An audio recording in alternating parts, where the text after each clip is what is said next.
आणि कुटुंब प्रमुखाचं नाव नंतर बदलता येणार नाही।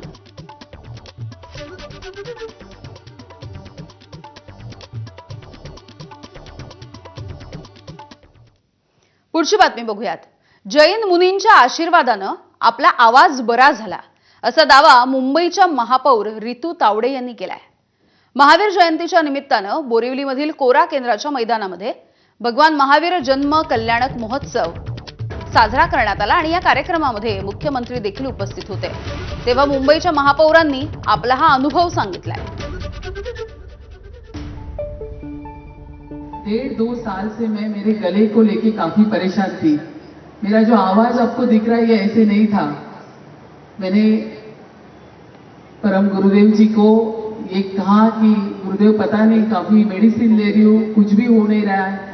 उन्होंने मेरे लिए प्रार्थना की और अब मैं शौक हूँ। 1.5 साल से मैं जूझ रही थी मेरे गले को लेके, उन्होंने मुझे आशीर्वाद देके इस तरह से मैं आज आपके सामने बोल रही हूँ। तर मुंबईच्या महापौरांनी हा दावा केलाय आणि या दाव्यावरती ठाकरेंच्या शिवसेनेचे खासदार संजय राऊत यांनी टोला लगावला। कुणाला औषधामुळे गुण येतो तर कुणाला आशीर्वादामुळे असं राऊत म्हणतात।